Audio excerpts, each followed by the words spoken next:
Hi dear viewers and welcome to Hostile Territory. Give a person power and you will see what he or she is made of. This is an old saying and it pretty much sums up what we're going to be talking about in this video. In a toxic workplace, the abuse of power is almost a common occurrence. In most toxic workplaces, this happens. It's a big issue. It causes lots of problems, and this is what we'll be talking about in the video. Also, I'll tell you a couple of things from my personal experience how to solve this problem and not be a victim of this kind of abuse. So stay tuned.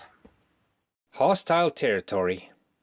Why do people get power within the company? There is one main reason, in my humble opinion, and that is to increase the productivity of the company. If you have a clear chain of command from the top to bottom, just watch several companies in the world. They have good results, they have good end productivity. There are problems in those kinds of hierarchies too, but all in all, at the end of the day, they get good productivity and good results. And the lesson from all of this is that power is to some extent necessary to get the paycheck on the table, to get the salary.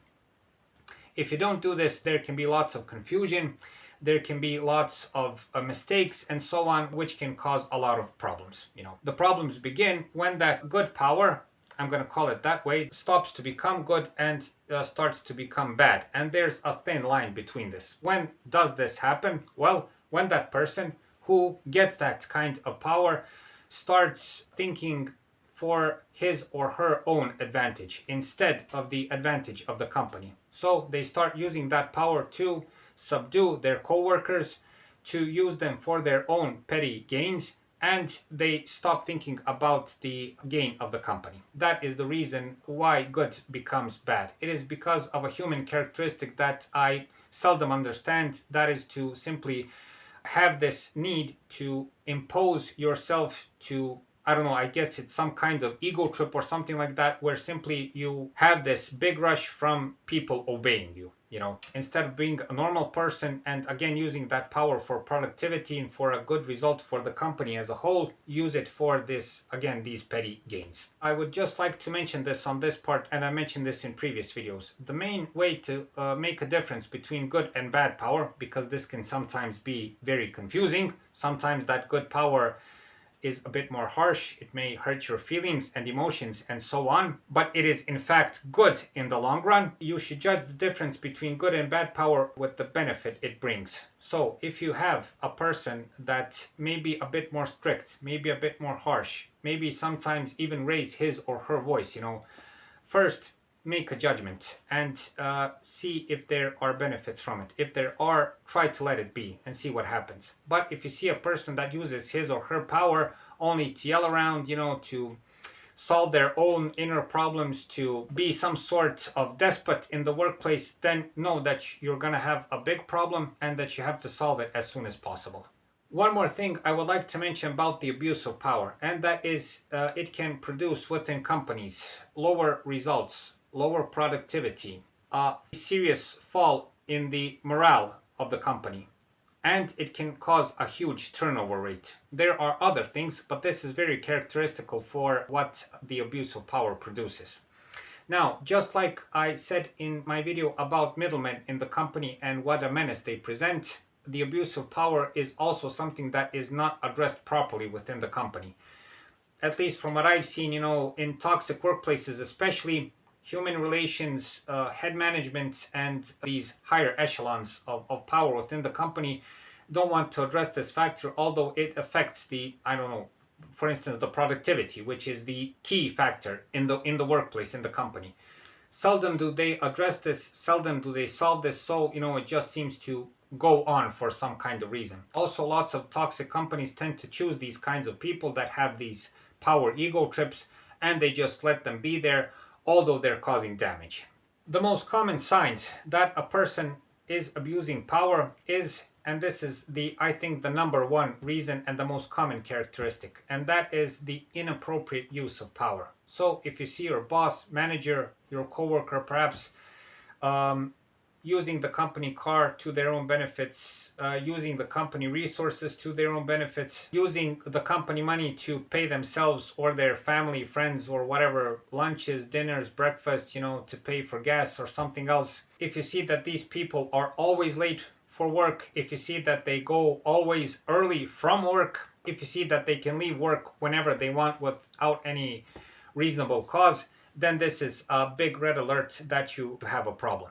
After this, you'll recognize these people by the way they behave in the workplace. They like to yell a lot, shout a lot, impose themselves, just like big peacocks. They like to spread their feathers and show themselves how big they are. They like to humiliate other people, and this is the common way they impose that kind of power. Another common characteristic is that these people in lots of cases don't like to work. They run away from work as soon as possible. As soon as they assume power, they like to write off their obligations regarding work to other people. Then, besides this, you have lots of people that present their co-workers and the people that they have power over, present them in a bad manner. What people in power like to do is to keep that power. And lots of times they don't choose the means to do it. If that means to, and this is closely related to them wanting for you to do their job and for other co-workers, they want to stay in power. To do that, they will present you in a bad light. His or her performance is mediocre, it's not that good, when in fact you're doing a ton of work for that boss manager or someone else, for that person in power, and you're in fact keeping them in place.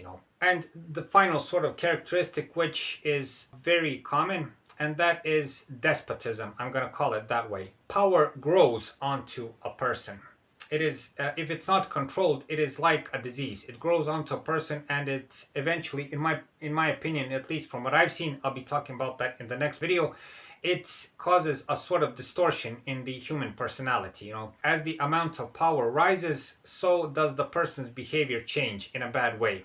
What I'm trying to say regarding despotism, the person will start with a minor amount of power, and at the end of the line, it will turn into a real problem, into a real horror show. There will be yelling, shouting, serious abuse of power. Lots of these things will happen that are very violent and radical. This is the end phase of the problem, and usually in this phase, either the company brings some kind of inspection and people to ask this person what the problem is and are they going to get rid of that, or like in my case, they just let it be, and people start just leaving the company and getting away from that person or those kinds of people as soon as possible.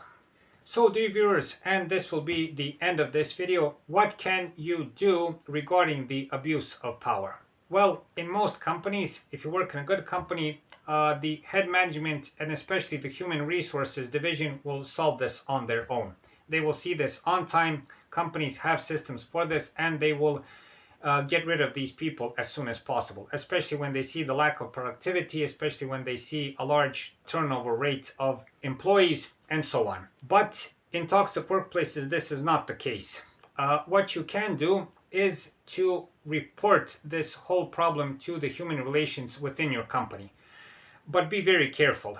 You can do this if you have a problem just like I had, only in the branch office, so in a separate part of the company. The other part of the company is okay. There are ears that will listen to this, and there is only a small portion of the company that's causing the problem.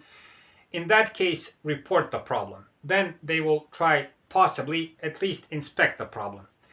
But if you work in a toxic workplace, that is that where you're surrounded with toxic and hostile people, where you're surrounded with relatives, where there's a lot of nepotism, favoritism, and everything else, be very careful about doing this. You can easily end up in reporting this to the human relations office, to a friend of the boss you're reporting, and you can end up in much bigger trouble. So when reporting this problem, think about it twice, and first know the relations within your company and then report it first. Now, if that abuse of power affects the company directly, for instance, if that person is abusing power in terms of using the company resources, spending the company's money, using the company's car, skipping work and everything else, not doing his or her job properly. If you don't have any kind of moral dilemma on that subject, report that as soon as possible.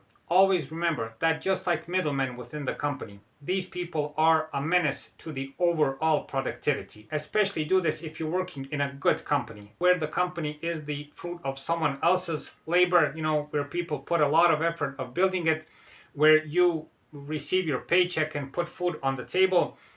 Go and do it. And especially if there are, again, ears within the company to hear this.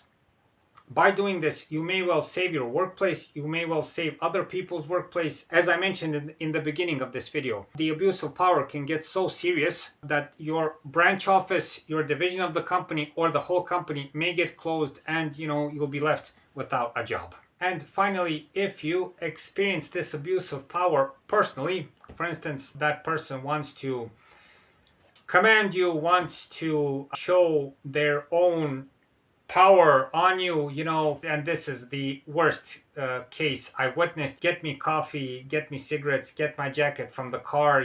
When you witness these kinds of things, there are a couple of things you can do to, if not stop this, then seriously reduce it. And it all boils down to the same methods I've explained in how to fight bullies in a toxic and hostile workplace. I'll leave a link in the corner of this video and in the video description so you can take a look. I recommend watching this video so I don't take your time here. It is essentially the same. I'll mention just a couple of things. Don't be afraid of these people. These people are essentially weak people and insecure people, so no need to be afraid of them.